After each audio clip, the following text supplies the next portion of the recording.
Morning, everyone. My name is Jill Hay. I am the Select Board Chair in Lexington and the MSA Second Vice President. And I want to thank everyone for attending today. We have over 500 people registered for this webinar, which will be a training on codes of conduct for town boards and committees. Our featured speaker today will be Regina Ryan, the founder and president of Discrimination and Harassment Solutions, LLC. Ms. Ryan practiced law at Lewis & Costello, Condo and Pfaff for 26 years, specializing in employment litigation. In addition to her litigation experience, Ms. Ryan completed multiple MCAD certified training courses for conducting investigations and trainings related to discrimination or harassment in the workplace. She also holds the ATIXA Civil Rights Investigator Level 2 certification for Title IX investigations. Ms. Ryan will also be joined today by Sandwich Town Manager Bud Dunham, who will be moderating the session and offering some of his own insights on the subject. A few housekeeping items before we get started. A recording of today's webinar, along with the PowerPoint slides, will be sent to all registrants within a few days of the live event. So if you're not able to attend this live, you will still be able to view it on demand or share it with your other board members. We please ask that you type questions into the Q&A section, as we will not be able to take verbal questions today, and the chat will not be able to be monitored for questions. Today's training will be eligible for MIA rewards. And now I am going to turn it over to Regina. Thank you so much for being here today. Good morning, everyone. Thank you for having me present today. This topic is so hot. As many of you know, I do investigations across the state for municipalities. And I can tell you in the past year, I would say I've got between 6 and 8 investigations for board members, for appointed officials, for exhibiting poor behavior in the workplace. So Bud and I talked, and we've discussed a policy that we think that would be appropriate to share with everyone in the importance of having a policy for a code of conduct for boards.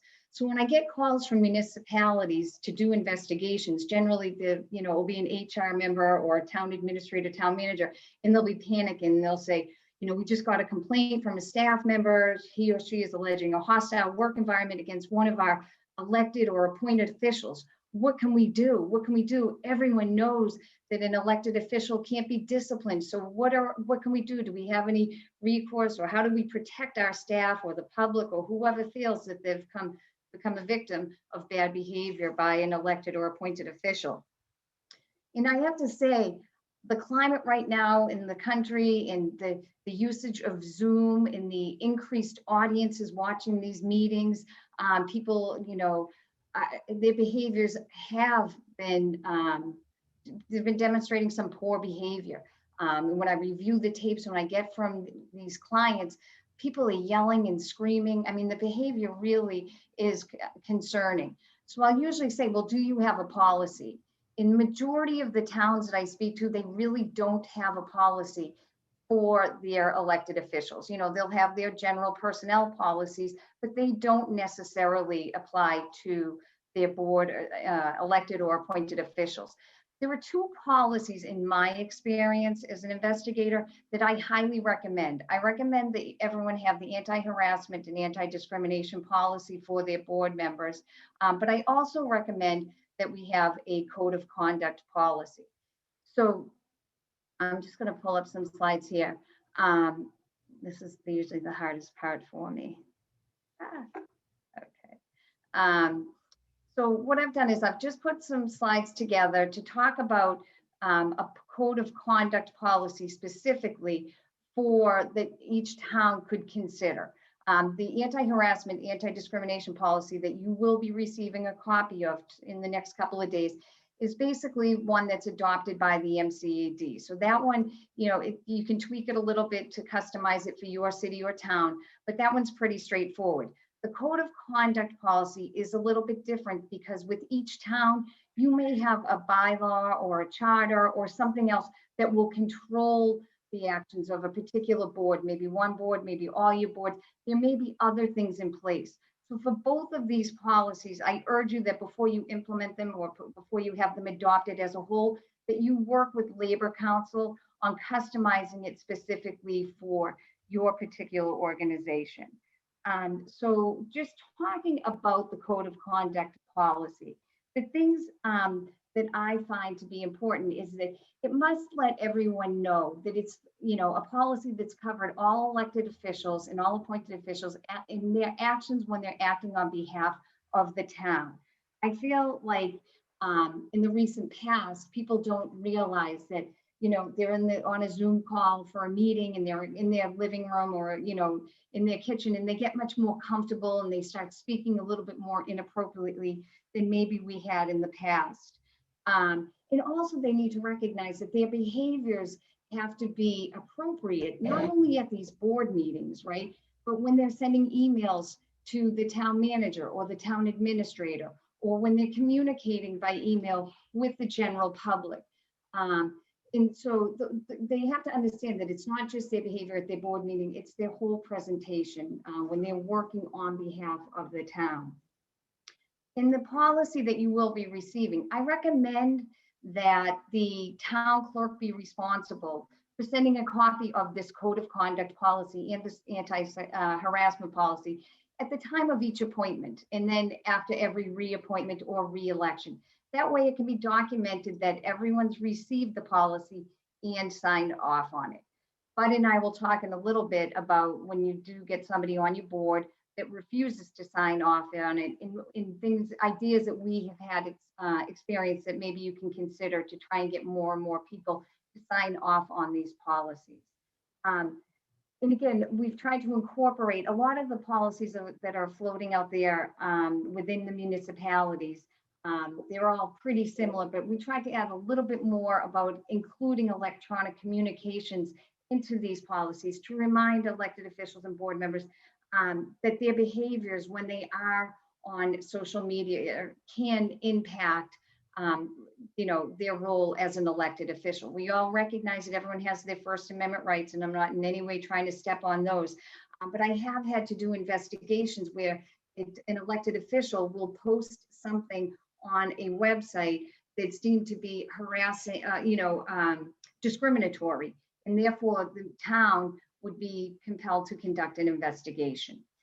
So those are some of the ideas of things that would be included generally in most, all policies. But then I do want to remind you that you should proceed with caution because, like I said earlier, there are some statutory provisions for certain roles, for certain boards and certain committees, bylaws, town charters. So every municipality probably will have its own unique code of conduct policy if it is done correctly. So just by way of example, there are some boards and commissions, such as the Board of Health, that's controlled by a certain statute, or the Conservation Commission. And even like the Zoning Board of Appeals, that talks about any member may be removed for cause by the appointing authority upon written charges and after a public hearing. So there are some due process implications when you try to discipline somebody on a board or take action. So those, again, that's why I do recommend everyone discuss their policies with Labor Council. Now, when we talk about the code of conduct policy, the critical areas that I think that each policy needs to address, and these examples of these will be raised in the policy that I will be sharing with you, is, talk about your behaviors as you relate to the community, right? So we want to make sure that everyone's behavior when they're at their meetings, when you're on these Zoom meetings and you're communicating with the public, that you are serving the best interest of the public, and you want to show the respect and dignity to the members of the community. But where I've seen a real challenge lately is with regard to elected and appointed officials' behaviors towards each other. Now, when I get called in to do an investigation, the evidence of the bad behavior will come out in these recorded tapes, and I'll watch them, and people will just be screaming at each other, swearing, making physical threats, and it's all recorded. It's extremely problematic behavior. So in the end game, it really makes for a much less productive town. Also, with the relation to the town manager and town administrator, this has also become a greater problem, is particularly where I feel like elected officials they're trying to almost do the job of the town manager. They're intervening with personnel which is extremely problematic. And in some instances, they're, stepping on the toes of the town manager and trying to embarrass the town manager in front of the public or in front of staff. And all that behavior really would be deemed unacceptable and should be included in the code of conduct policy.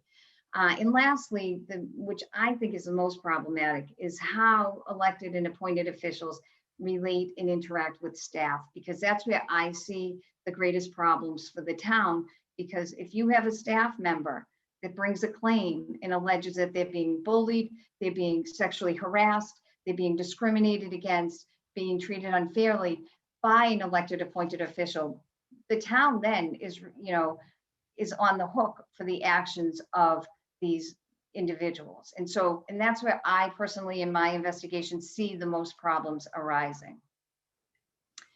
So then, as we said before, there are issues with, enforcement of these policies.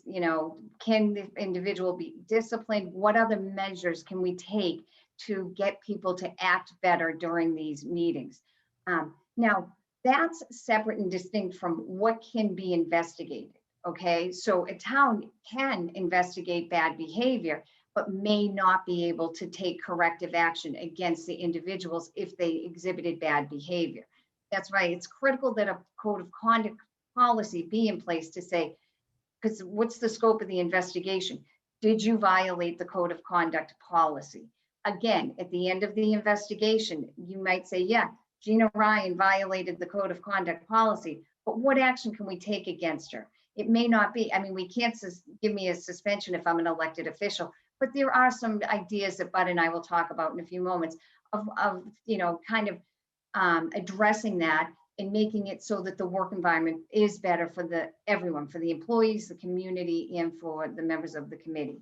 But I have to say, if there is an allegation of discrimination, harassment, a hostile work environment, any of those buzzwords, I highly recommend that your policy state that the town shall investigate, and not that the town manager or town administrator should not seek approval from any other board. The town administrator should be able to make that decision on his or her own, that if there is an allegation of discrimination by anyone against an elected or appointed official, it's an automatic investigation, because you have to do that to be in compliance with the MCAD. Now, with regard to the code of conduct, that's, I'm not as strong on that, right? So the language that I put in the policy that I'm proposing for you is that the town manager or town administrator may investigate code of conduct violations. So, but again, investigation is different than, disciplining, but everything should be investigated, because most importantly is that if this went any further, we would want to show that the town tried to take action, that they addressed the employees or the public's concerns, and the town did everything that it could do to make the situation better by investigating it, by making recommendations to the employee, by providing training and doing other things along those lines. The greatest concern is that there can be liability to the town for the actions of your board members, and the individuals can find themselves liable. But the greatest impact that all of this bad behavior has on it really hurts the town, it hurts the employees, and it's really, I can see the damage that is being done in many municipalities that really is unnecessary. So just briefly, I'm going to talk about some recent trends that I've seen, and then Bud and I will jump into our little dialogue. So bullying behavior towards staff. Just so everyone understands, anyone that's an elected official or an appointed official that's watching this today, the impact that you have on employees, you probably have no idea. When I do these investigations and someone says to me, I felt like, the chairman of the select board, made me uncomfortable and harassed me, they are in tears. People are saying, I can't even go to work anymore because I'm so scared that the select person's going to come into my office and look over my shoulder and see what I'm doing. I've had people, have to take leave of absences because you're elected, you're a representative of the town, and they look up to you in that way. And it really takes a toll on them And then when someone raises their voice on them, it really, really does have a horrible impact on the people. In the towns that I'm investigating, in the cities that I'm investigating right now, the staff turnover is incredible. And every person I interview says, my resume is out there. I am looking because either this person on the board is so horrific or this appointed individual treats the staff so horrible and no one can do anything about it. So it really makes for an unproductive staff and brings down the town. Again, I don't think everyone realizes that what a pattern that I'm definitely seeing is I see a lot of female department heads who go in front of a board or a committee and get treated very poorly. And they feel that there is a difference between the way female department heads are being treated compared to the way male department heads are being treated, and they're bringing claims of gender discrimination. So a board member may think, hey, I'm just, I'm going to show the public, I'm going to challenge the director of finance here and make that person show me the numbers, and not realizing that their behavior is being perceived as discriminatory based on somebody's gender. So that's an awareness that you should have. And as I do in all of my trainings, it's really your behavior has to be consistent, right? So you can't treat, you really should keep your questions and your tone consistent across the board. But most importantly, just be respectful, because you're an elected official. People are listening to you. They're nervous in front of you, and to get screamed at, the perception of what your intent is really can make them truly believe that they are being subject to discrimination or unlawful harassment in the workplace. I've seen, as a result, staff get so frustrated by the behaviors of their board members that then they're reporting them to the Attorney General's office for ethics violations, for a multitude of reasons. They're reporting them to the MCAD. So I really encourage everyone to watch behavior, and really encourage that we really try to be as respectful as possible when working with staff, even when you're working with the public, anyone. But right now, the staff are a hotbed issue, and people are really, really upset. Again, the other behaviors that I see is the bullying, elected and appointed officials, where they're yelling, screaming, swearing. You're not serving the best interests of the public. That oath that you took that you would serve the best interests of the public, it's just not being accomplished. And you do, in my opinion, in my observations on my investigations, there is a loss of public trust. So those are some recent trends. And I think it might be a good time to segue over to Bud to talk about any disrespecting of town administrators and town managers, as he is the town administrator for the town of Sandwich, and any thoughts, Bud, that you might have to share on that. Great, thanks, Gina.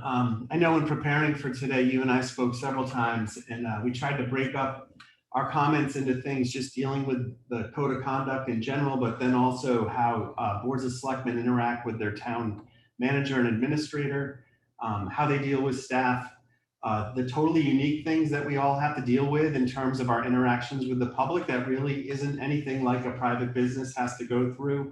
And then I know at the end we have some general wrap-up issues as well. And I think one of the things we wanted to stress is, one size doesn't fit all. We tried to pick some hot topics or things that we've observed through our careers on what works and what doesn't, maybe what causes the most problems and how we might be able to make things better moving forward. So I think one of the things that we always stress is if an issue like this comes up, make sure you review your policies, consult your town council, consult your labor council, and if needed, bring in external consultant advice. But maybe first, just in terms of general about codes of conduct with boards and committees. So Sandwich is fortunate. We've had a code of conduct that the selectmen adopted about a decade ago, and then an issue arose with the board that was a little bit difficult to go through, but we worked through it. And then because of that, we actually amended the code of conduct about 5 years later. And so, as you've stressed, Gina, it's not like personnel policies where it's easy to say this covers all staff. It's a little bit harder when you're dealing with elected and appointed boards. But I guess one of the things I'd ask you, what's the importance of the selectmen adopting, such a policy as a code of conduct and supporting it publicly? So where I see the importance of that is if you as a body adopt this policy, right, then you can control the behavior. So the chairman could say, or the chairperson could say, hey, Gina Ryan's behavior was out of control tonight. Look, we all signed the code of conduct policy. Gina, you're clearly in violation of it. So within that board, the behaviors can be addressed and they can be corrected. Some things that I've seen some chairs do is if they see bad behavior and there is a policy in effect and they say, Gina, you violated our code of conduct policy, I'm going to ask you to go to an additional training on discrimination in the workplace. I'm going to ask you to attend a training on anger management. In Maya, I know not all towns are insured by Maya, but a lot of you are. Maya office offers a lot of these services, a lot of these trainings. And if you talk to your risk management individual, they can work with you on getting these services that might help, like, you know, how to deal with anger management, or, you know, there's a bunch of different trainings that the chair could recommend a particular member go to. The other thing is, if the board has adopted the policy, is the chair could say, look, I know you head the X committee within our board. Because of your behavior, I'm not going to reappoint you to that committee, or your behavior is so egregious, I'm going to pull you off that role, or I'm going to take you off that position. So there's some internal controls within each board when there is a code of conduct signed off by these members. So there's a little bit more control there.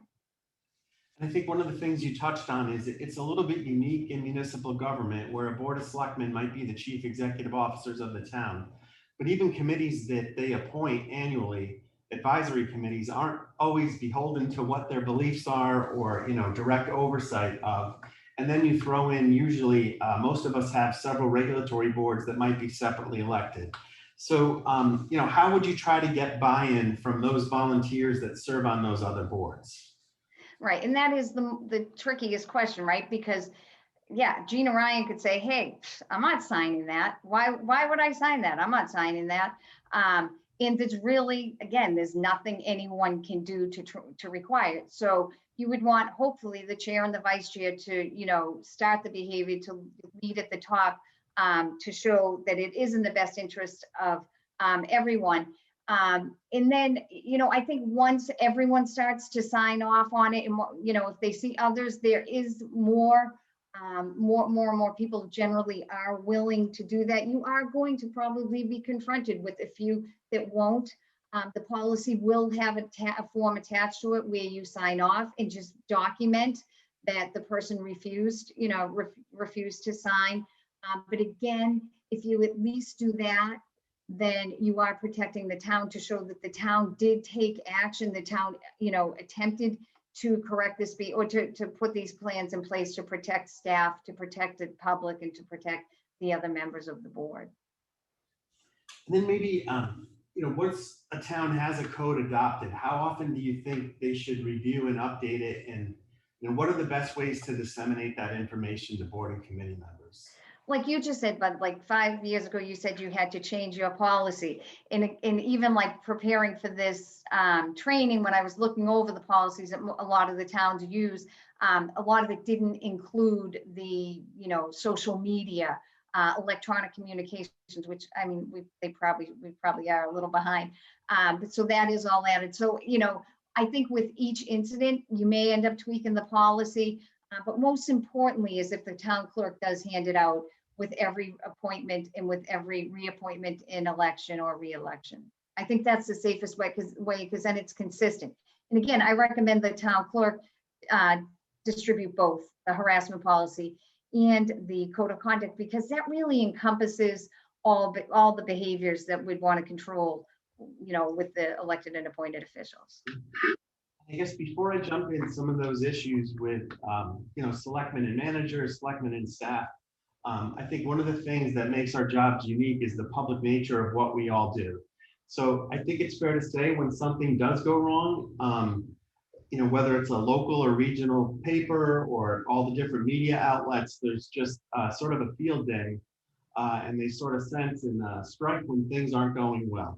So there's a lot of examples in the news about, you know, what can go wrong and how fast. So one of the things that I think we've talked about is a code of conduct would at least help us identify how to address these issues and sort of have a roadmap, you know, to bring it hopefully to a head and to correct the relationships. And I know because we've known each other for 15 plus years, like for lack of a better word, you've had to deal with some of the most difficult public things or titillating things that we've seen in the state. You've been the person that's investigated it and whose name appears in the paper. So do you have any advice to all of us on how we should respond when something goes wrong, or if the press is hounding a staff member or especially a board member for a particular reason? Sure. So having litigated for 26 years, I say punt to your labor council or to your town council, because why would you want to put that on you?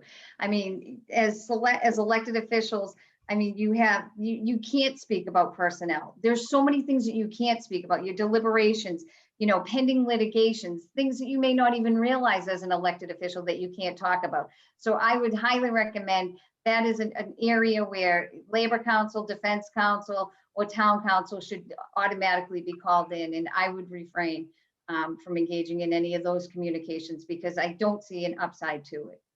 Yeah. And I think one of the things that we've all shared is that the story makes a lot of publicity, but the resolution, which is usually hopefully a positive outcome, never gets as much publicity, but that's sort of what we all deal with in the public sector. I guess one of the things we've both seen an increase in, especially lately, is a rise in public record requests. It seems to be focused on whenever the public or a neighborhood is unhappy about something that's going to their part of town, or you know, a business that hasn't been successful is now going to be replaced by one that will be successful, and people worry about traffic and other things. So how about with public record requests? Like how important is that for board and committee members to, you know, to realize the importance of that and to be careful in what they say? Right. I agree with you, Bud. I can't believe when I sometimes talk to like labor council or town council, the amount of hours that they are spending going through emails and redacting them, you know, if it's a personnel matter or a pending litigation, but the amount of public records requests are really off the charts. I have one, you know, I've seen people make fake names for municipalities on multiple investigations that I'm doing, and they will submit these lengthy public requests. And a lot of them relate to personnel, you know, and they want to find out what personnel are doing and what the, you know, town manager said, communications that they had with this department head. And, you know, they're using them, you know, to try and catch staff doing things or trip up the town manager. So that's one component of the public records that is just, you know, startling at this time. But the other thing is everything you record, all those emails, you know, they are discoverable. They're going to have to be produced. And you really, it gets embarrassing, you know, when I've seen many people embarrassed by what they've written, and their weapons that can be used against you down the road in circumstances. So I caution you, you know, and my advice to you is this: don't write anything unless you're comfortable with a jury of 8 staring at you while it's being read to a jury, because there's a good chance that your emails that you prepare as an elected or appointed official are going to be produced at some point. And I just encourage you to be aware of what you write. I just add that's a lesson I've had to learn personally on a couple of cases that we've had, because it's just common nature when you're communicating with department heads about, say, a difficult applicant or project. You can be pretty blunt with each other, and then it sort of comes back to haunt you when you have to read that in front of a judge. But It's so one of true. the things that I would just give people advice on that we've done in Sandwich that's worked really well, when someone becomes a Board of Selectmen member, instead of using their personal email, we actually set up an official town email address, and that's the only way we communicate with the board. That way, if public records requests come in, it's easier for our IT director to sort those and get those ready. And I would just caution people, please check with your IT staff or your consultant, because for network security purposes, they really have to be comfortable with doing that. But it's something we found locally that has helped. And now I guess we'll jump into just speaking, I think for others, colleagues, that one of the most difficult things for any manager to do is when the board that he or she reports to is not getting along or having issues with each other. So it's difficult, for an appointed person who has multiple elected bosses, to try to sort of navigate through different personalities, different issues that the board may be dealing with. And so one of the things that I think I've been taught through the years that I've tried to pass along too is one of the best advice for managers is, if the selectmen are really upset with each other, we have to be really careful not to get in the middle of that. You can try to help within reason. You can try to explain things to either side, but to truly get in the midst of it is really difficult. And it definitely helps having some external experts intervene. And I know you and I talked about that could be town council, labor council. You had a great advice on Maya or whoever any community's liability carrier is. Oftentimes they work with people like yourself, Gina, or others that specialize in this and can really step in. And I think sometimes having someone from the outside try to smooth the waters works better than when we do it on our own. I agree.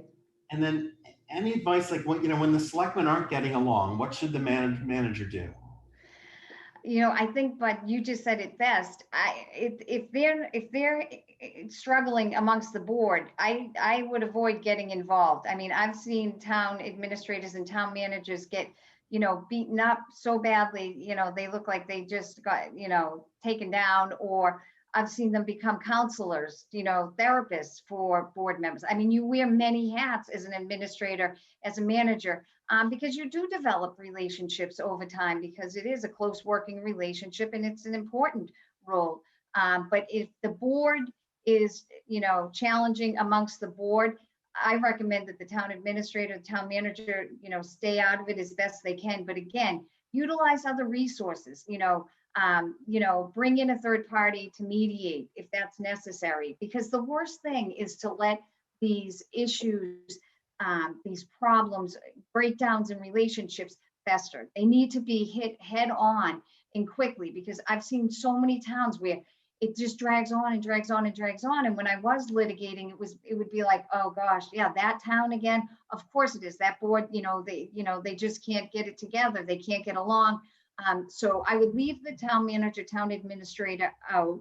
I would really, I think that if you're going to be chair or vice chair, you have to take that role seriously. You're in control of getting your board in control, and you need to tap into any resources you can to get yourself back in order, and back as, in a board that can appropriately, run the town. I think that's really good advice, to try to work through the chair. And if that person happens to be one of the people that is, in a difficult situation, then work through the vice chair as best we can. And I think one thing you always stress is communicate with each other. One of the things when we were going through some difficult issues here a decade or so ago, I think the board felt that they were disagreeing with each other on everything. And we went back and looked, and literally 95+% of the votes of the board from the prior year were 100% unanimous. And it's almost like those one or two hot button topics that there may have been stronger differences of opinion on carry over into other things, when in reality, most of the things that we do for the greater public good, usually aren't that controversial and have the full support of the board. So one thing I tried to do was remind them that, yeah, there's a couple of things where we've had issues, but from the bigger picture perspective, we're all trying to row in the same direction and get things accomplished for the good of the town. Another one of the items that we talked about is really one of the hardest things to address. And that's, what do you do when an individual select board member, acts on their own, either tries to give advice or direction to a department head, or where I think, as you hinted, where I've seen it even worse is when it's with a subordinate of a department head outside the proper chain of command. So obviously it sends mixed messages. I think one thing that those board members sometimes don't realize, it creates animosity with their fellow board members, because, hey, in Sandwich, we get together on Thursday nights. At a Thursday night meeting, we talked about this and this was the direction we gave. Now someone's going rogue a little bit. That upsets the other board members. And many times I don't think the members always understand that, working as part of a board is the best way to go. Set that policy direction, support your administrative staff to carry it out, and try to stay out of the direct involvement with town staff. I think one of the things I was going to mention before I ask you a question is I've been blessed in Sandwich for a long time to have a very supportive board of selectmen who really allows myself, the assistant town manager, and our department heads to run the daily operations of the town. And so it gives us confidence to make decisions quickly, to change direction when we have to, obviously to go to the board on the bigger issues and to keep them informed. But probably the best example I can give is when we knew COVID was headed our way, we established a team of 8 that grew to 10. And many of these people, health director, a public health nurse, a school superintendent, they're not usually on our emergency management group. On the Cape, we deal a lot with storms coming up with the coast and other things. So we involved a lot more people, but we always knew we had the full support of the board. So we were able to be really decisive about when to send town staff home, when to bring them back. We've been back in our offices since the day after Memorial Day last year. We have all sorts of testing programs. It's been really safe. I know if we didn't have that known confidence that the board was backing us up, that it would have been a lot harder for us to do things. So any thoughts that you have on proper chains of command for daily operations, and what to do if the organizational structure is not respected or followed?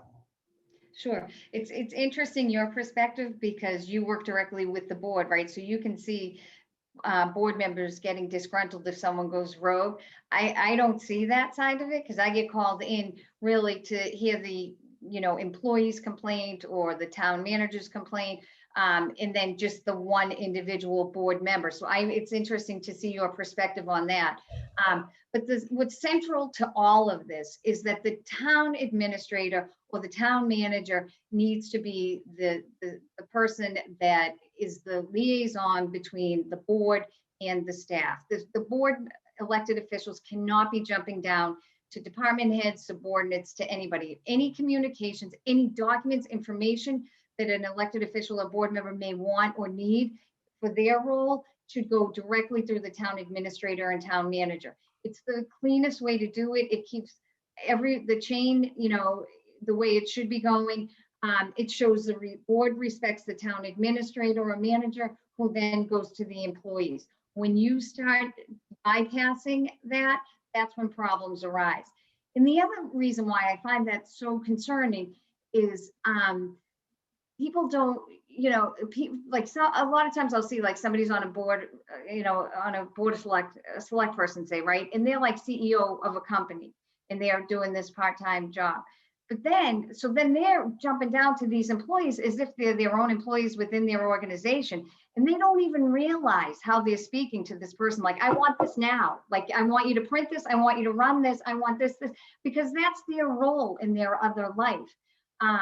And so their presentation, their demeanor is jarring for this person who's just, trying to do their job every day. So for that reason, and for the board members themselves, you really can subject yourself to liability once you start crossing that line and going over to these employees. Your behavior and your perception of your behavior can be construed to be harassing, unlawful, and many other things. So most critical is have all communications go through town manager, town administrator, and then I think things do go much smoother. If there is an issue with the town administrator, I'm not sure if we've talked about that, if the board does have issues, and I've seen this where they're frustrated with their town manager and town administrator, they feel like, hey, this person's not strong enough, they should be more, demanding of these employees, and address that with the town administrator. Address that at their annual performance evaluation, or bring that up in private. Don't let the employees hear that. Don't address that with the employees. Don't address that to the public. Address it to the town administrator and start having that individual, have to be on a performance evaluation plan, but don't pass that chain of command off. Yeah, I think that's a really good point about communicating, because if, as the chief administrator, if I'm not doing what the board feels, is a good job, I want to know that. I want to know what I could do to make things better. But also if they don't want me here, I'd also want to know that too. So I think that open line of communication works really well for everyone. And hopefully you work on your relationship with the board and vice versa. So that's able to happen. I know this isn't sort of tied into what we just talked about, but I think one of the common themes that you and I have seen in communities, and we can all probably think of them in our own region where there's constant turnover. There's many towns that I'm aware of where whether they're changing their municipal leadership constantly, their department heads aren't there for a long time. And it seems one of the threads that sort of run through those is, at times elected official involvement in daily operations outside of the proper chain. So I can't stress how important that is, and trying to work as a group, as colleagues with the manager working with the board, and then hopefully the manager carrying that down with the board, with the department heads. And I think one of the things you and I wanted to touch on, not just selectmen, but I'm sure there's a lot of other board or committee members other than selectmen on the webinar. And that's one of the things that we know that, literally those people have no authority over staff whatsoever in most of our communities, unless there's some strange provision of the town charter. Even if they're elected, they have no authority over the town staff. So that's another thing that, I think we've both seen recently, is that can lead to issues with board members who think they're the boss of a department head who staffs their meetings, once every few weeks, but really they don't have any authority of trying to tell that person what to do, or they may act inappropriately towards a staff member at a public meeting. And I guess as a manager, I would stress to my colleagues, like, that's where we should step in and buffer the staff whenever it's warranted. But, any words of wisdom that you could provide, when a committee member may overstep their bounds and create issues for staff that really they don't have any control over? Sure. And again, I go back to my two things. One, it needs to be nipped in the bud, because you're going to see morale drop and you're going to see employees leave. Secondly, I defer to the chair to address that individually directly, particularly if you have the code of conduct, because that is going to be spelled right out in the code of conduct, that the relationships with staff are really off limits, that they need to go through the town administrator and they need to go through the town manager. But again, so if the chair or vice chair or, even any individual member of the board observes this behavior and finds it problematic, at least they can advance the code of conduct policy that's been signed by all to have it enforced.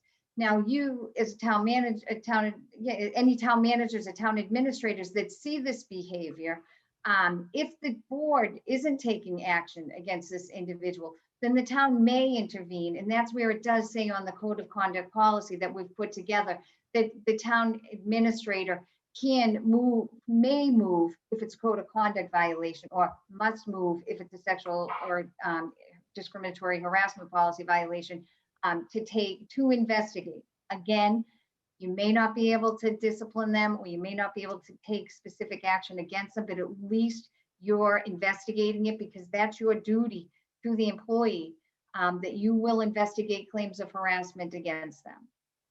And then how about if you're a staff person and you have issues with what a committee member has done, what should that person do? Like, who should they reach out to?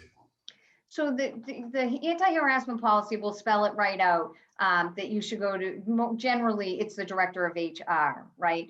But they really, if they even report it to their department head, then their department head is a supervisor and should be on notice to report that to HR. If HR isn't going to address it, go to the town administrator or a town manager.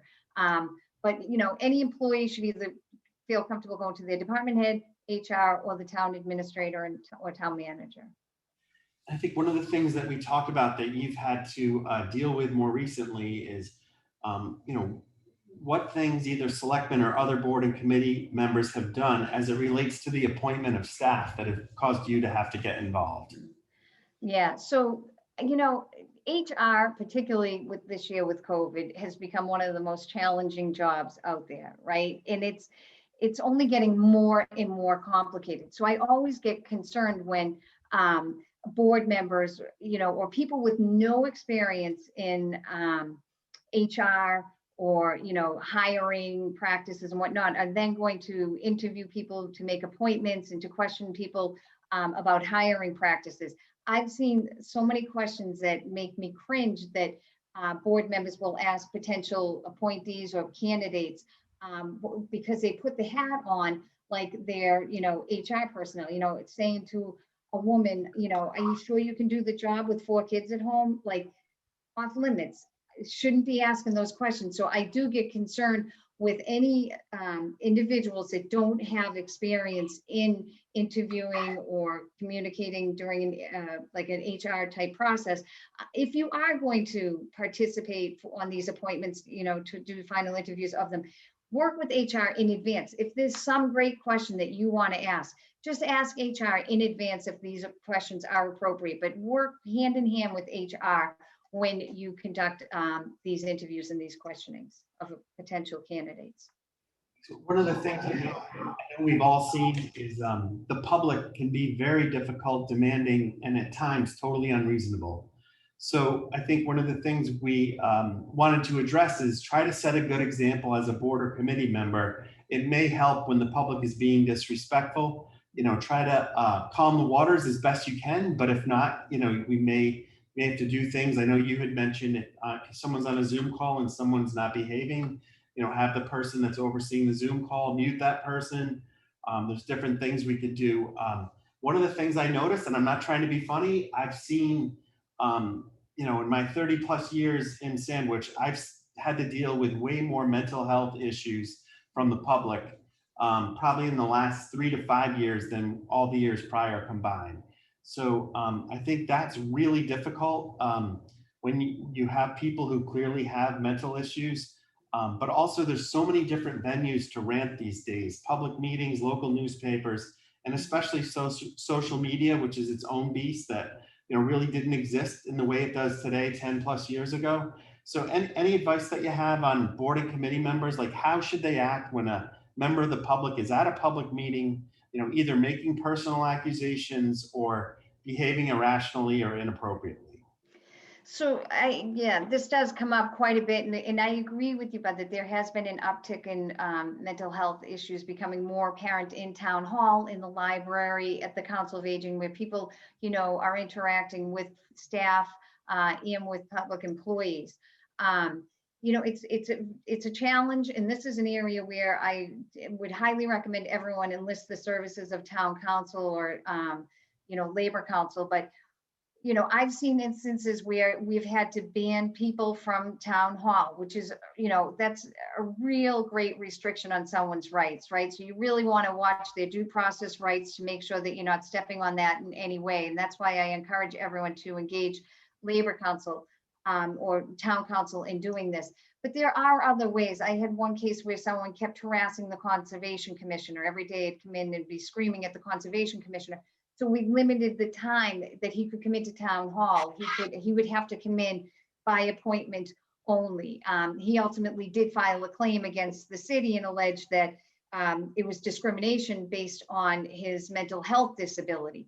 But then when we went to the MCAD for the investigatory hearing, he started screaming so loud at the commissioner at the MCAD that it was clear that his behavior could not be tolerated by this conservation commission individual within this city. So in that particular case, we banned the number of hours they could come in, or we will limit, you know, require appointment only. The most dramatic one, though, is to do an all right, no trespassing ban. And that's, you know, that's when it's really, really serious. Yeah, and I guess two things to relay on our experience here in Sandwich.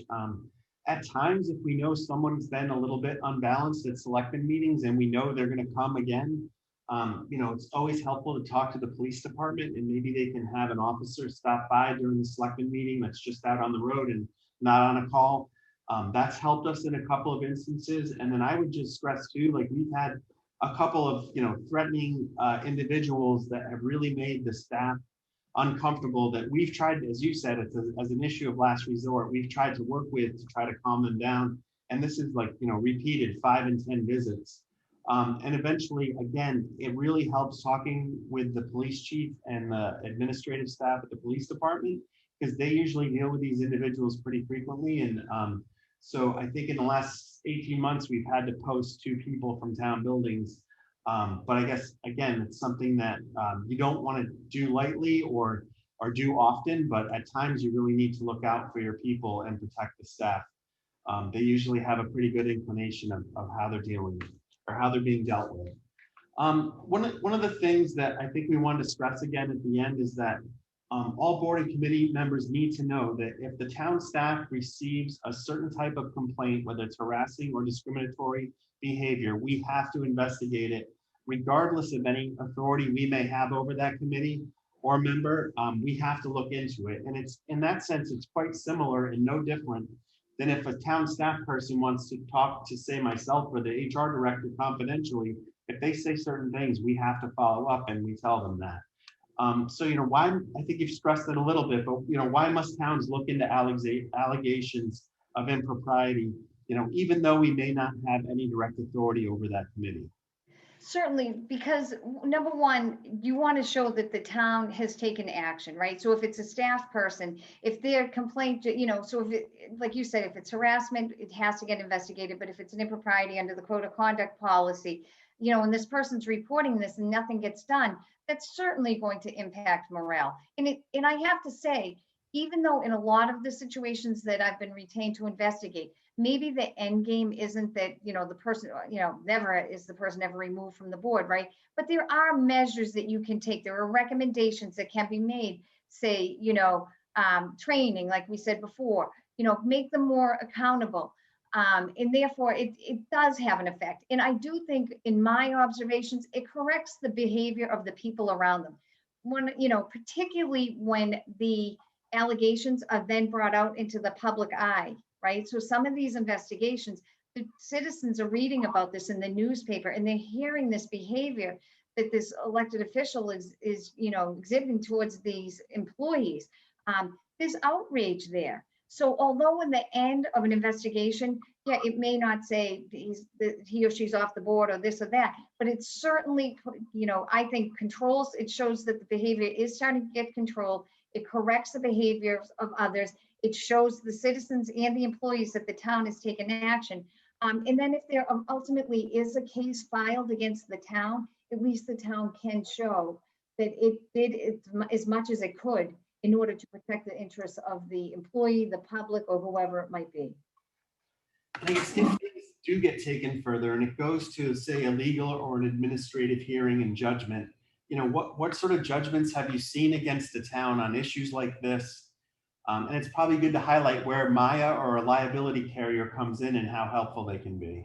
Right. So my advice to anyone is when an issue is blowing up and it is becoming clear that an employee is extremely disgruntled and has, thrown the hostile work environment, harassment, discrimination, every town really should put their insurance carrier on notice, right? Because at that juncture, the insurance company may say, fine, we're going to send in defense counsel, right? So then they're taking on the costs of the defense of the matter right at that point. Or they may just say, we're going to have defense counsel monitor that. So that's critical that, you put the insurance carrier on notice right away. The result though, if a lawsuit actually does get filed and it happens, you know what I mean? It is so ugly because again, you're going to have emails coming out through discovery. There's so much finger pointing at everyone. There's so much division within the boards, amongst the staff and amongst the public. So really, it is nowhere that anyone wants to be. And again, as we've said, the common theme throughout this presentation today is if everyone just tries to be a little bit more respectful, a little bit more aware of the impact that their behaviors might be having on their colleagues, on the staff, on the citizens, and takes a step back and tries to tone it down a little, you really can avoid a lot of this. I mean, a litigation on some of these matters, no matter what, is going to come about. But I can tell you, none of you want to be there. None of you want to be up in federal court with the jury, reading your emails or critiquing, what you thought was funny. The other thing is, like, when I'm recently doing these investigations, because everything is on Zoom, I'll just pull out, I'll interview, I was recently interviewing an elected official. And I said, do you raise your voice at the meeting? They were like, not really, sometimes like, how do you speak to staff? Because this was a complaint involving staff. Oh, I'm extremely professional. I get along great with them. And I pulled up like this individual on a Zoom meeting and they were like turning purple, screaming so loud, arms were flailing, F-bombs. And they, like, when I was interviewing them, I'm sure they were horrified that I had that and I'm investigating them. But they were absolutely horrified. Like, even said like, wow, I didn't realize I was that bad. I don't think people sometimes realize the level of their behavior and their conduct, because I think people get caught up in it. Everyone's yelling, you know what I mean? But then when you focus the yelling just on you or one individual, the behavior isn't good. So no one wants to end up in federal court. It's real. It happens. Again, put your insurance carrier on notice if you hear harassment, hostile work environment, threats, violence, anything like that. Automatically put the insurance carrier on notice so they can get right in early on and hopefully guide the town on how to properly handle the situation. And like I said, when the public gets involved and when the public hears about it, it does tone, people start to correct their behavior. It really does have an impact on them. So that is why it is important to investigate these, and when it gets reported to the public and it's in the newspaper, behaviors of everyone's in that town, generally you will start to see better behavior. And I would say too, like things get so complex so quickly when they reach that higher level of, an adjudicatory proceeding.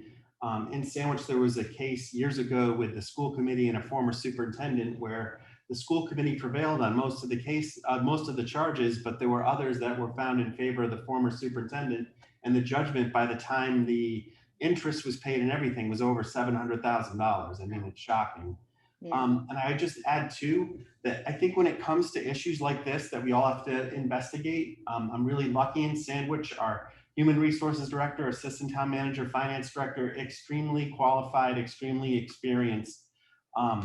We have the saying, there's not two sides to every HR matter, there's 10 sides. And when you get to a bigger department, there's probably 20. And just because of how we've worked with each other through the years, Gina, you have an uncanny ability to like go into a cluster, sort of sift through all the mess and come up. And if you've ever seen one of Gina's reports, it's list what the facts are and here's my judgment and here's all the backup. It's really impressive how you can sort of sift through all that. So, and then lastly, just to wrap up, my sister's an HR director for a regional bank on Cape Cod, and she was trying to explore things about, what to do as they return staff to work and other things, and was doing some research, and she found this simple statement that GM had adopted for all their employees, whether you were an assembly line worker or someone in the corporate headquarters, and that was work appropriately. And so when I brought it back here and I talked to our central administrative team, we're like, geez, that's a simple but effective mantra, and it really sums up everything you're trying to cover with a code of conduct. It's like work appropriately with respect. It really applies to in-person work and remote work as well. I think we're all going to see requests from staff, or as we all figure out how we get back into the regular work environment, if we even are some departments, how's that all going to be handled? So, many of the issues that you're forced to deal with, could they disappear, if we all acted with a little bit more respect and work appropriately? 100%. I mean, that's the key to this whole thing. And it's just, I just think people need to be reminded. I don't think anyone really is like, hey, I am going to take this staff member down. But I think emotions were high with COVID. And, it's a stressful position being in, these elected and appointed positions within a municipality, and they want something and they want it right now. And they don't realize the impact of their personality that it can have on individuals. And I think if everyone takes a step back and really does make an effort to be more respectful in the workplace, the town's going to thrive. It'll be a much better organization for all. And then just one last quick specific question. I think several of us will have to start dealing with requests from staff for more flexibility, more remote work, whether it's a couple days a week or even more expensive. Any thoughts about how we should consider those and handle them moving forward? Yeah, so all along through the pandemic, I've been saying to everyone when I do my trainings, just be patient, just be patient. All these accommodations that you're going to, they're temporary. There's going to be, a time when none of these accommodations are going to be there. So err on giving accommodations during the pandemic. Well, now we are starting to come to the end. The EEOC, which is the federal counterpart to the MCAD, has issued some really good guidelines on the impact of with the pandemic and the impact on harassment and discrimination claims.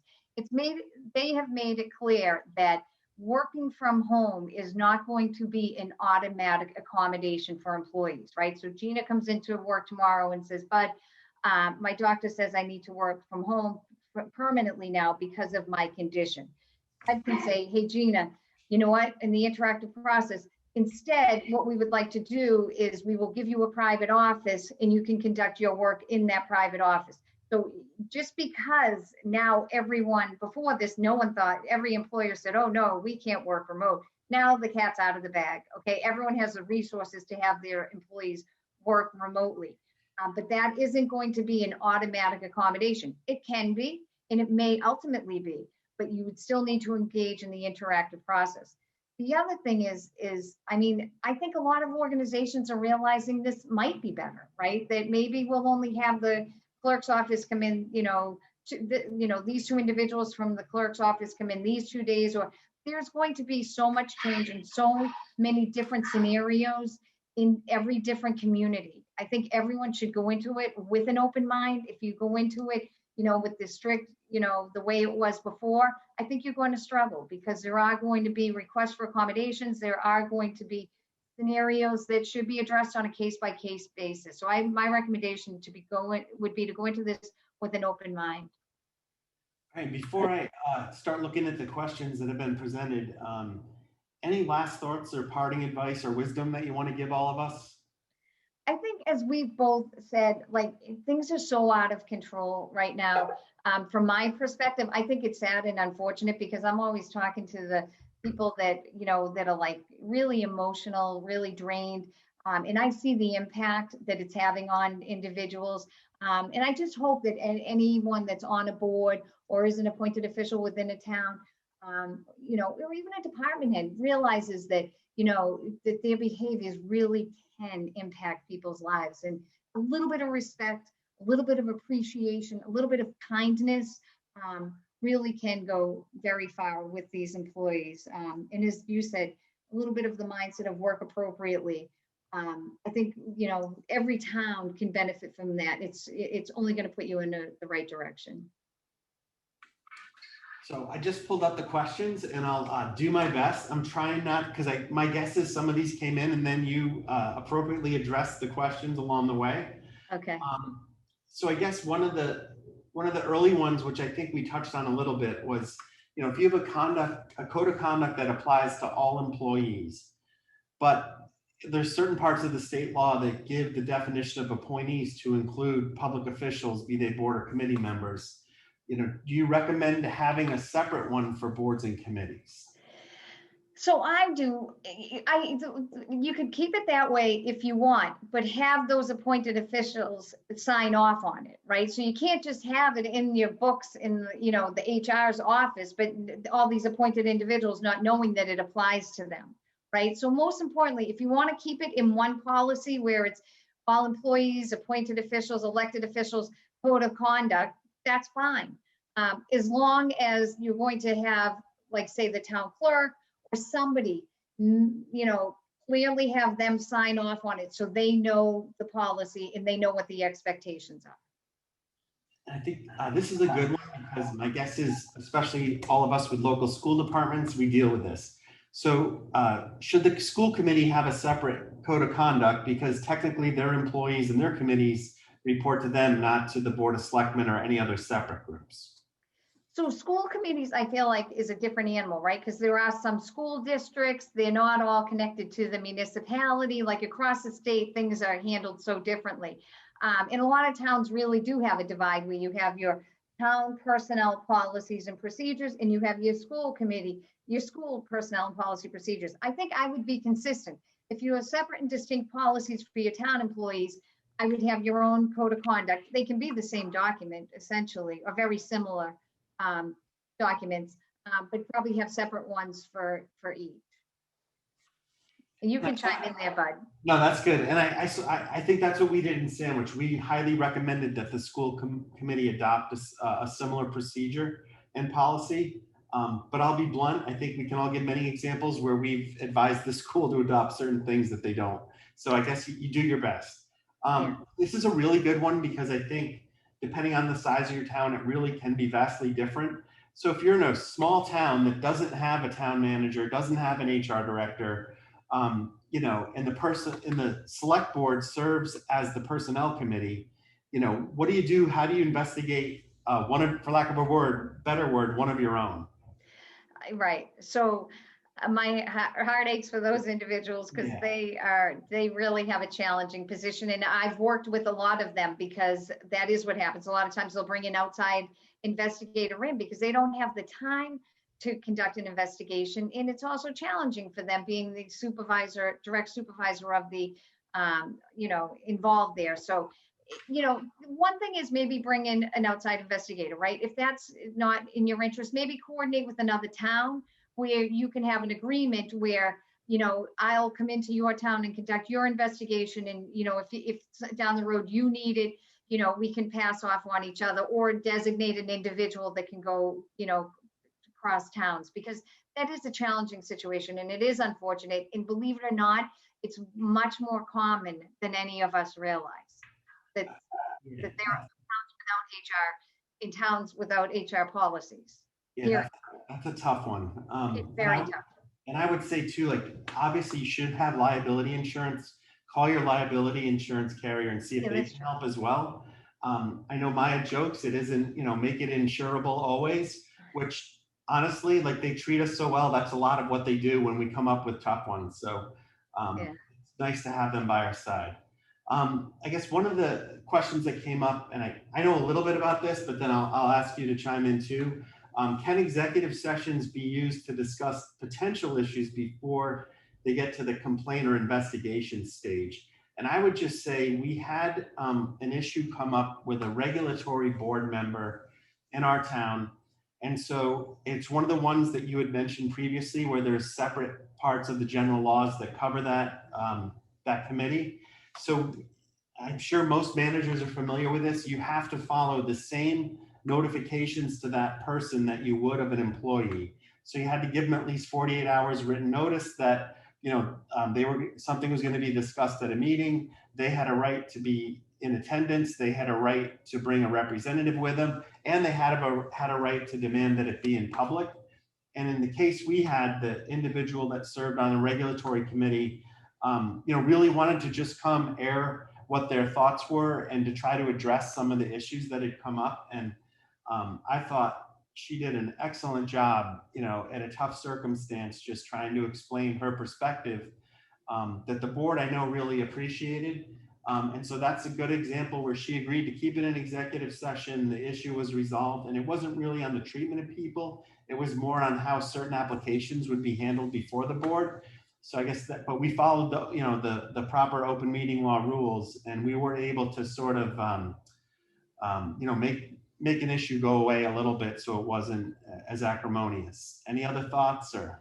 Sure. So in another thing, another way I've seen that handled is not just saying that there will be an investigation of if it could be a board member, it could be an employee, without identifying, like for budgetary reasons to conduct an investigation. It's a, you know, a broad slate. If there's going to be an investigation, we need to budget it and not give out any further details, because like you said, but if it is going to be discussing an individual employee, you know, employment, you are going to have to do the notice requirements or whatnot. But if there's a contemplation of an investigation and you need to have it authorized or you need to have it budgeted, you wouldn't release the name of the individual that's being investigated, is another way of handling it. Another one of the questions related to, like, what if the chairperson of the board is a little bit reluctant to address with their own board member? We've had an example of that too. And I said I would sort of play, you know, I would take on that role, but I wanted them there to show that they were supporting and to know that we were trying to work and move forward as a group. So I think even if the chairperson didn't want to maybe play the lead in that discussion, at least having that person next to me really helped a lot. And I don't know, I don't know any thoughts that you have about that. Like if a board member isn't willing to sort of step in and play that role. I mean, that happens all the time, because it's a fellow board member and it's an uncomfortable situation. So I think your thoughts on that one was excellent, but I'm not even sure that could happen, all the time. Like that seems like to have been a perfect storm situation, that you had the board willing to agree to bring you into to, work with everyone. I guess I would say, if you've adopted the code of conduct policy, it is the policy. So even if you're not the chair, as an elected official on that board, I would push to have it applied. And maybe go to the vice chair, or, at least to maybe try and document it so that there is a record that if it is that frustrating to you that someone's violating your policy, your code of conduct policy, and your chair's not taking action, at least you can show that you've taken action to protect your own interests, that you don't support that behavior. Another question related to what if a separate board that really has no interaction with the department head or an administrator was taking pot shots at that person? How could the selectmen step in to sort of help either buffer that person or at least, pass on the word that it wasn't acceptable? Because in that case, it probably should come from the selectmen and not from one of the appointed staff. Okay, so you would say it wouldn't come from the town manager because it's another, yeah. Or like say that, some places have an elected board of public works, say they're taking shots at the manager. Yeah. It's almost up to the selectmen to try to, intervene. Yeah, and so again, if that individual has signed the policy, then that might be one similar to yours where you had the regulatory person come into an executive session. They could bring that individual into executive session, let them know that that is going to be addressed, and apply the policy in that executive session. Now, again, a lot of times, people get so intimidated by the word investigation because they think like, oh boy, we have to bring somebody from the outside in. Really, investigate it just means address it, make sure the bad behavior stops, and if corrective action has to be taken, then take the corrective action. So in that situation, like you said on your example, it may just be addressing the matter with this individual. As long as the bad behavior stops, you've completed your investigation and you've taken the correct behavior.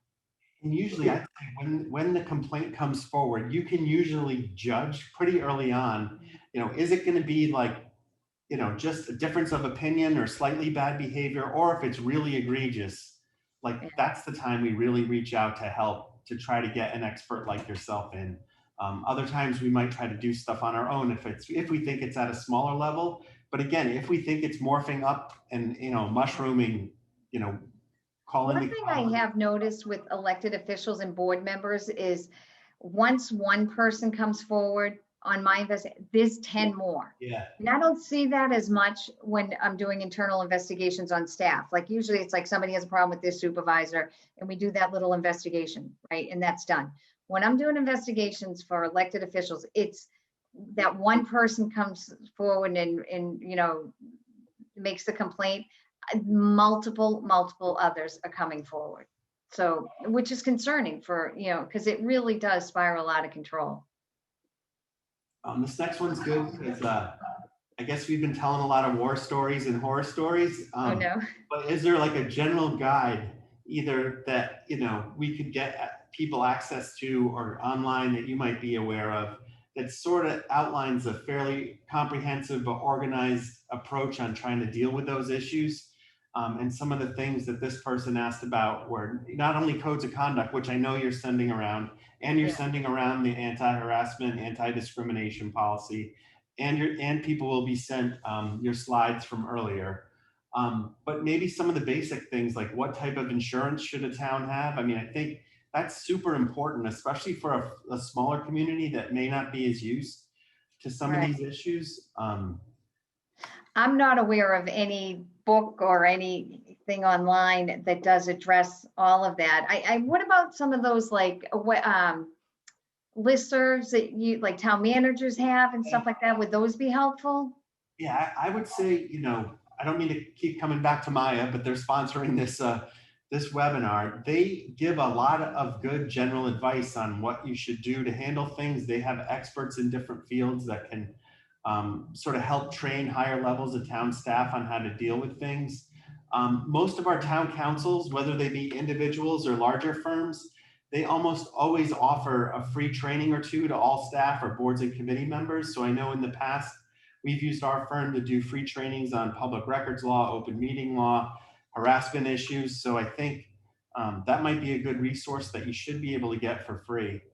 And just get involved in all the committees, like there's the HR committee, there's the town administrator, town managers committee, like all of those would offer the resources that it sounds like they're looking for. I mean, I hadn't thought of that till you just said it.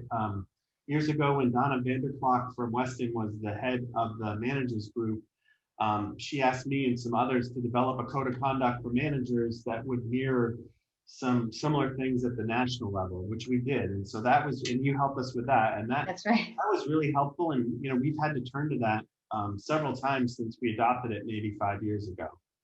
And that was for your individual members of your organization as town managers. I remember that. It deals with a lot of, you know, ethical issues, you know, what you're supposed to do and not supposed to do when you're, you know, in the position or even when you're out of it. And so it's been very helpful through the years. I'm just trying to scroll through a couple of these. Another one that unfortunately we can all relate to, there's a tax collector on the webinar. I hear from ours, I can't imagine the grief that they take from the public when they come in to pay their taxes. So I guess, you know, anything like that, like, I suppose we have to take it to a certain extent, but maybe when do you think it rises to the level like, okay, we're not taking that anymore, we need to do something more formal? Right. So, you know, your policies say, as an employee of the town of Sandwich, I am not, you know, I cannot be subjected to unlawful harassment and discrimination. So I've seen it happen, like, you know, with members of the public coming in and just being, you know, unruly on these individuals. If you get the complaint of that behavior, you know, someone coming into that department, you should investigate it, and you really should reach out to the individual, the citizen, and tell them that their behavior is unacceptable, and if it continues, you're going to have to take further action. And then that's when the no trespassing order can come in, or the limited time hours. But definitely take action against it. Don't just ignore it. A lot of times I will interview police, and they're like, "You can't believe the things that we're called." You know, I'm like, well, technically you really should report it, because citizens shouldn't be speaking to you that way, because the town's policies protect you from being treated that way. One of the questions, and I'll paraphrase, you know, should people, whether they're elected or appointed, sign the code annually? And I think the way we do it locally, and as you and I have talked about it, like town clerk offices usually do a great job when someone's initially appointed or when they're reappointed to a board. You know, things like open meeting law, public records, the state ethics training that everyone has to take. So we've asked them to give out the code of conduct. And I think that's one thing locally, we have to make sure that's still happening. And I know you had mentioned we should also have them sign off on the anti-harassment, anti-discrimination policy, because it's just getting to be so important lately.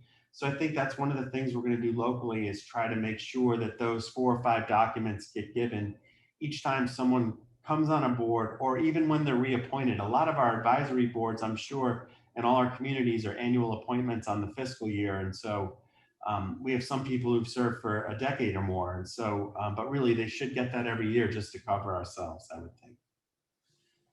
Obviously it's easier when it's staff, because you can force that to happen. But how about, this is a good question. Like, say an issue's come up, it hasn't reached the level of a formal complaint or a claim against the town, so a liability carrier probably wouldn't step in yet. You know, what about a mediation service? Have you ever seen that help out? Absolutely. So I've even been called in if there's an employee dispute, right? Like I had one in a school where a new teacher that, like, someone was co-teaching in a classroom, and the two were, you know, butting heads, and the school called me in and said, "Can you just work with these two?" Absolutely, it's brilliant. You know why? Because it prevents it from getting to the next level. So you define the expectations, you define how you're going to proceed, if somebody crosses the line or, makes you uncomfortable or does something that you find offensive, and you lay everything out. That, and again, you don't have to bring somebody in from the outside. You can, if you have HR, I don't mean to offend my poor town administrators and managers that also wear the hat of HR, but, somebody from HR could do that. Look, you two are, there's an issue, you're struggling. Let's, mediate the issue, set the expectations, and move forward. And, again, a lot of these employees just want to see that the town's responding or that some action is being taken. And they also want to continue the conversation. So in 2 months, go back in and say, everything going on okay here, Gina and Bud? Any more disputes between the two of you? And then you keep going, a couple of months. And that checking in really goes far for these employees. Here's a really interesting one that I hadn't thought of, but I'll try to paraphrase. It's basically, what about cross boards of conduct? So one board is tipped at another board in town. So it's the board that's filing public records requests and complaints against the other board. So talk about like animosity and friction between a larger Right. group. So if it is a town, or if it's a city, maybe that is the point, where the town administrator, retains somebody outside to come in and try and mediate the two boards. Because there is nothing worse when they start sending those public records are so time consuming, so voluminous, and such a distraction that if you can, bring in a third party, again, maybe take somebody from another town that you have, faith in, that you can trust, that can come in and do it, hire an outside third party, come in, mediate between the two boards, again, put a plan in place for moving forward, and hopefully that will, work to resolve the issue.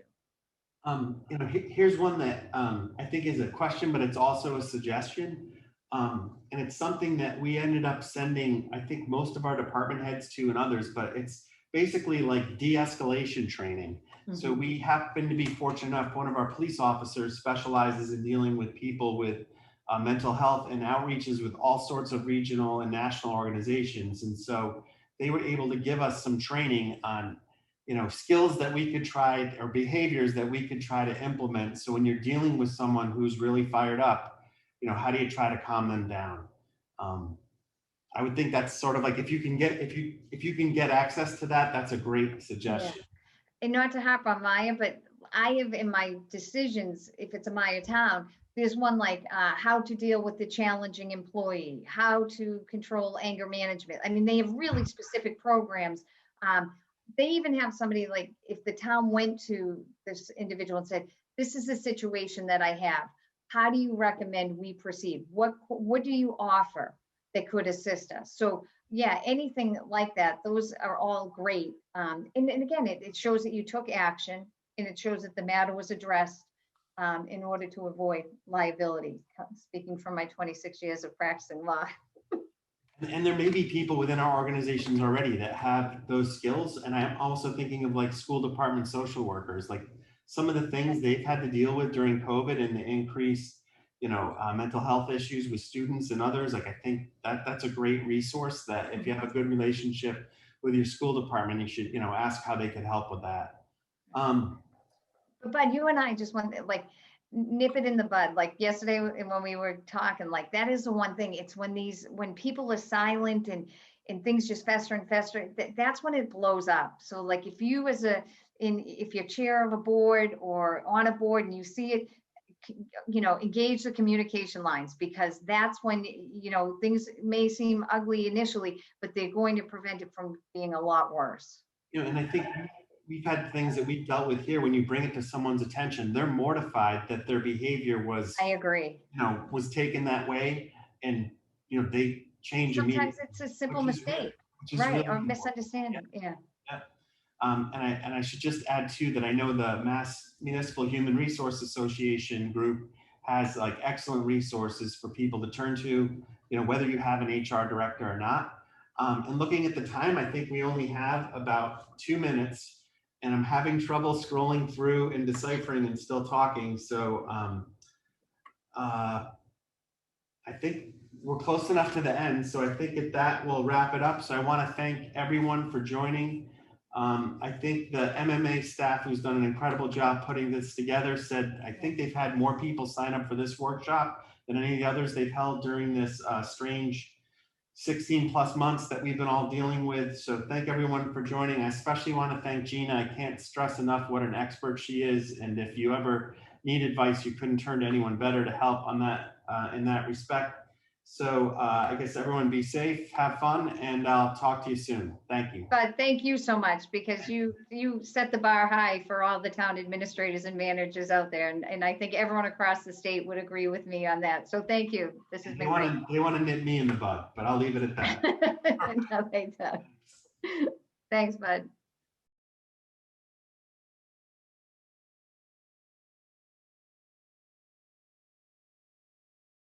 Any questions? I feel like, go ahead.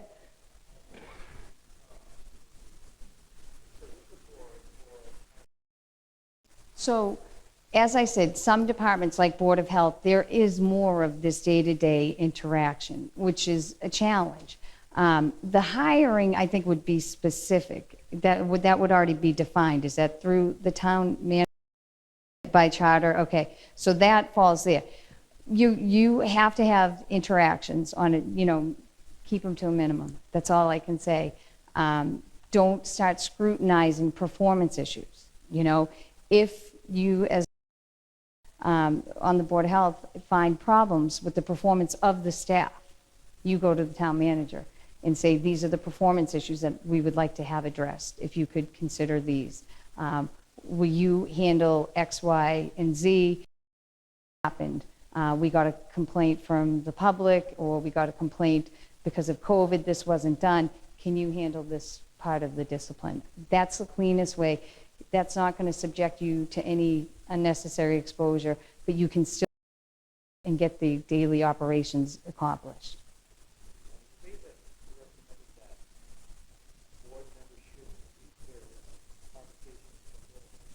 Mm-hmm.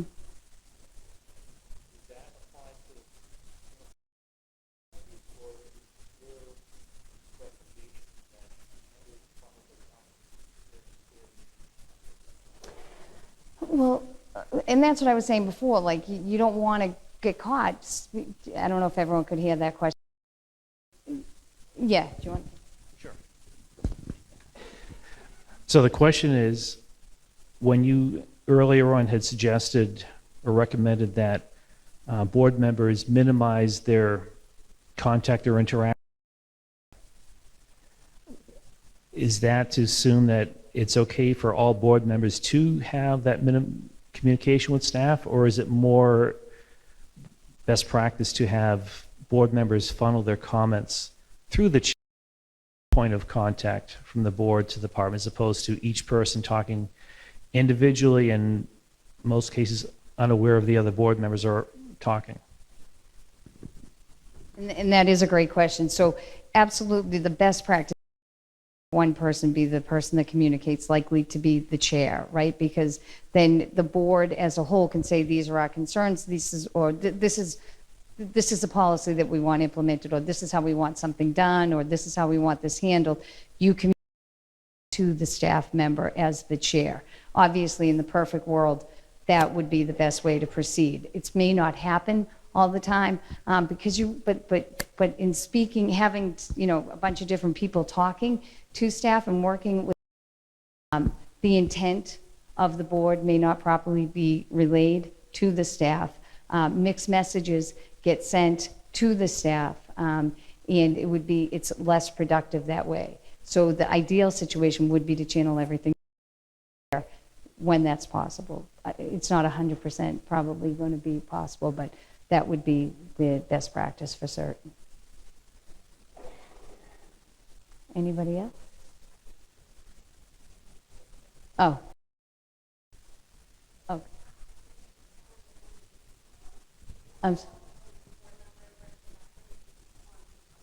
But this is like a policy for the board.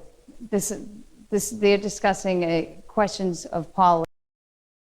So I don't. So, oh, I'm sorry. I thought.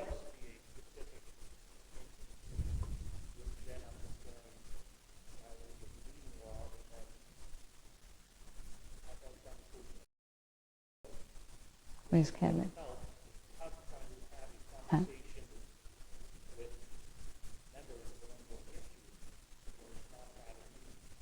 So were you in executive session deliberating, or is it, so? Yep.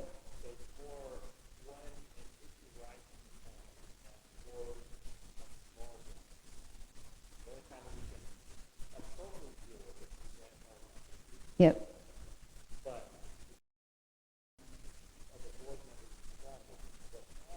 Mm-hmm. Yep. I mean, if it's, oh, can you not hear again? Sorry. Okay, so if a, should we say, a health department issue arises that warrants the Board of Health to take action at our upcoming monthly meeting, the challenge is that board members cannot hear about it for the first time when they read it in the agenda for the meeting. But in order for us to follow open meeting laws, there is no to communicate what's happening to the other board members. In some cases, that may then result in board members discussing with one another about whether they think what's going on is correct or not correct. Violation of the open meeting laws, right? Because now they have, so I think if it's of a significant matter, right, there would have to be you'd have to post it and have an emergency meeting if it's a, you know, an issue of significance. Otherwise, you're going to have to wait until meeting because you can't violate the open meeting law. So if it's an issue that needs to be addressed beforehand, I would say you would have to call an emergency meeting and post it. Do you say?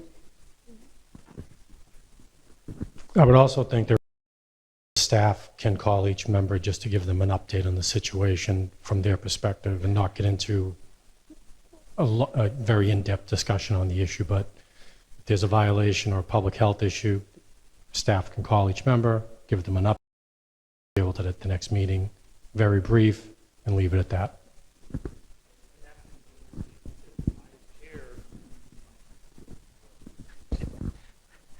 So I, as chair, that's how we handle this, because I could tell board members what was going on because that would violate open meeting law. So that's where we're looking at staff member, the director, to do that communication. But I think it'd also be helpful to have that somewhere in the code of conduct so it's recognized that's where the communication has to come from for those reasons. And that's a great point. So Kevin's out there somewhere, Attorney Feely. But that's what I was saying. So these can be tweaked to your town's, and that would be a perfect example of where there might be some language in there to support a situation that may arise like that, as long as we aren't violating the open meeting law. And he'd be on that. Anyone else? Yep. No, just thank you for answering the question. And then, anybody else? All right. Yeah. Well, that's the A answer, right? Because I'm the investigator that, you know, is constantly, I mean, that evidence is controverted. I mean, you write something inappropriate on social media, it's there. It's not like a he said, she said. Now, we all have our First Amendment rights, right? So it's a challenge. So if you're on the town social media and you're representing yourself as either, if you're on there and you do something inappropriate, that's a big no-no. That's, you know, not going to be tolerated.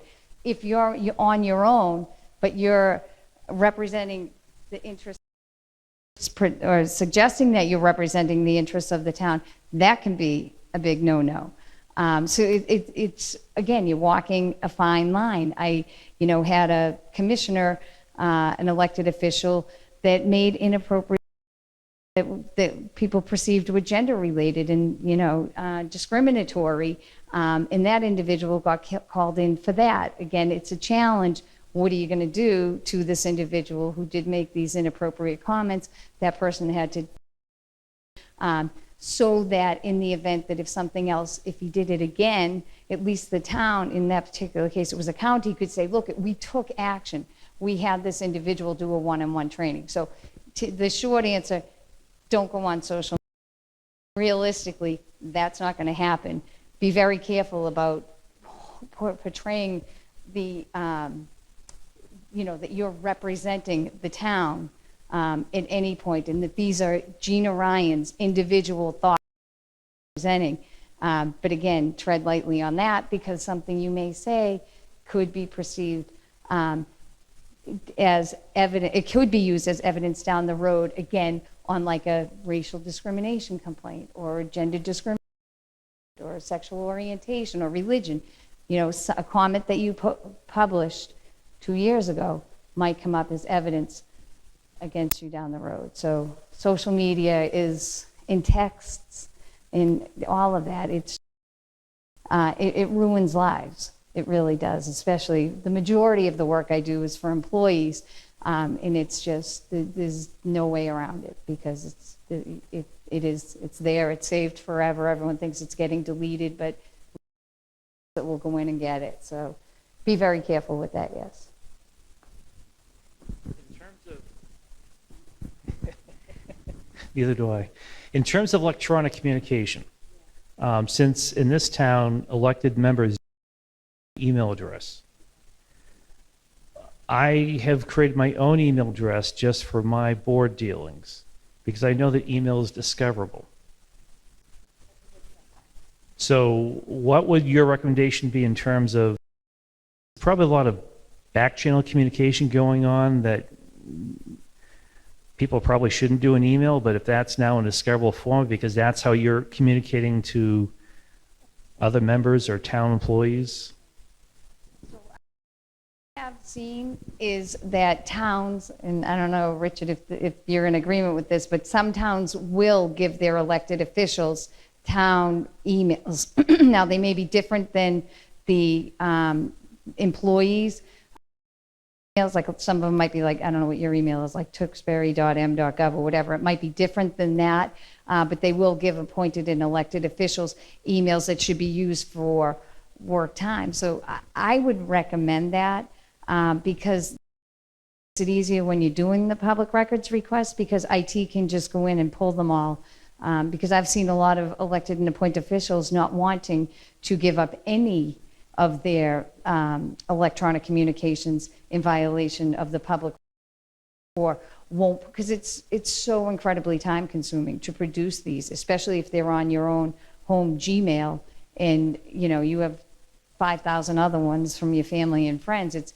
I would recommend, if the town the practice where there is a town-wide email available to you, I would set up my own just for your appointed or elected role, because the public records are coming fast and furious, and it really, they're very damaging. They disclose a lot of stuff that people don't want disclosed, and that's the whole nother subject on being careful of what you put there, but consuming.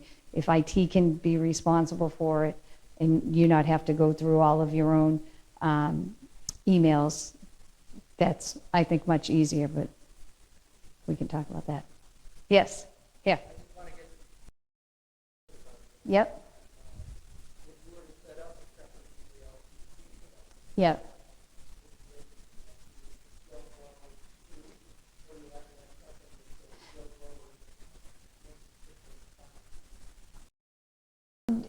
No, I don't think you need to have a distinction on that.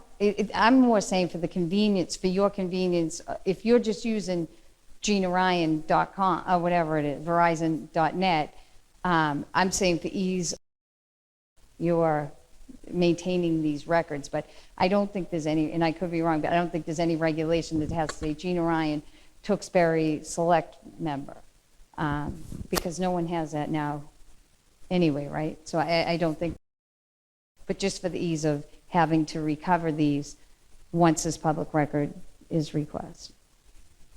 But that, again, might be something that we can customize with Attorney Feely and put that in the code of conduct requiring everyone, if you use communicating in your capacity as an appointed or elected official, that you use the tewksburymass.gov or whatever email. Does that make sense? Any other questions? Yes.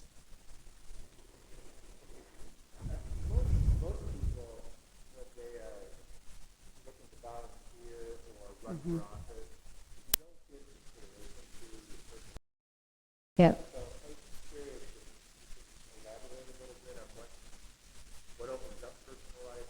Sure. So, are you a Maya town? Okay. So when I litigated for 26, Maya was one of the insurance companies that I was on the short list for to get cases. So I've litigated hundreds of Maya cases. I can tell you that I have never seen anyone on a Maya town do cash. So if a judgment came in, if a case was filed, it would always either be settled, or if it went to judgment, the judgment was paid. I never saw a Maya individual have to pay. Now, Maya coverage, so based on extreme behavior. So if you're acting outside the scope of your employment and you get up there and you do really outrageous behavior, they can deny coverage. I just finished an, and it was one of the rare times, and this was an employee, and it was an allegation of rape, so it was much different. In that particular case, Maya denied coverage for that employee. But if your behavior, unless it's extreme, generally the insurance company, as long as you have Maya, generally they will cover it. But what I see, but they don't cover investigations, right? So when I get called in to do an investigation, so often, different members of boards and officials will have to retain their own counsel. They don't have to, but, as a cautionary measure, they will bring their own counsel at their own expense. The town's not going to cover that to come in for the investigatory interview. You can be named individually, you can be named personally. I would say Maya generally will cover unless it is outrageous behavior. But for the most part, if there is a judgment denied coverage on you, they will pay it, and it is pretty rare that they will deny it. But if you have multiple incidences, they'll deny you. The other thing is once they start seeing a town have a couple of these claims, deny the town coverage, and that's a massive problem for the town, because I can tell you, to get another insurer to come in, I think Maya is one of the better ones. It's a huge expense to the town. It's just not a situation that you want to be in. So to be honest, generally there is coverage, but I mean, it's still a nightmare, because you're going to put your homeowners on notice, because it's awful. You've been accused of racial discrimination, and time, it's very stressful, and then it's all over the newspapers, and your family's reading about it. I mean, it's terrible. By the time these people come to me, they're devastated by the allegations, and you posted something that may have been off color, 2 years ago, and that's brought in against you, and these videos are brought in against you. You're overwhelmed. It's upsetting. The one other thing I do want to say is, you're elected, and that's great, but you have no idea the impact that you have on the lives of the staff. When I do these investigations, these staff members, when they're describing how nervous they are to go in front of you, almost brought to tears. People, this is their life. This is everything to them. And when they get called in and they're criticized for something that they truly believe in and they've devoted their entire life to, I mean, effective as being the investigator, it's so sad to see. Like I just did an investigation of one employee, and he's like, I go to bed at night thinking of this select person. I wake up in the morning and the select person's on my mind. I'm in counseling. I mean, you don't realize it. They are so stressed out, and they take their, they really, so many, I know they're not all employees are perfect, believe me, but I think you would be surprised if you saw it. I see it, the impact that you have on their lives. And I just say that. So when you want to, because it does get frustrating if you feel like someone's not doing their job or something, and you want to unload on someone, just maybe pause, because it really is very upsetting to the staff. Quick question on the liability insurance coverage. Okay. So those boards that receive stipends, we're a special employee. So then that means we're covered, and those other appointed members and elected officials that aren't paid by the town, are they covered? You can look at your individual policy, but I can tell you from my experience, stipend, no stipend, volunteer, employee, everyone's covered. But the town that's the other thing, volunteers for the acts of a volunteer. So be careful of that. If a volunteer, discriminates, engages in unlawful behavior, the town owns that. That's exposure to the town. So, sometimes those radar up on behaviors like that. And if you see a volunteer engaging in bad behavior, that would be behavior that should be monitored, because I've seen towns being subjected to liability for the acts of a volunteer, which you kind of like, you kidding me? Like, no sense. But if you selected them to volunteer, you own their behaviors. Anybody else? So again, it's really just I know you probably think I came up with these crazy stories. And when you're called in for an investigation with me, or you're sitting in federal court with this miserable group of 8 jurors looking at you, and they're being told that you just reamed somebody, and they're the employee that is sitting there going, that person really felt that. I can see that happening. It's a really bad situation. So really, this is just to caution you, make you aware of the consequences of what can happen by concerning behavior. And hopefully into play, and you are a board member that gets upset by how other people treat, the public, staff, or your fellow board members. Now we can have a code of conduct in play to try and control that behavior. Sound good? Round two, if anyone has any questions that they don't want public. Have a great night, everyone.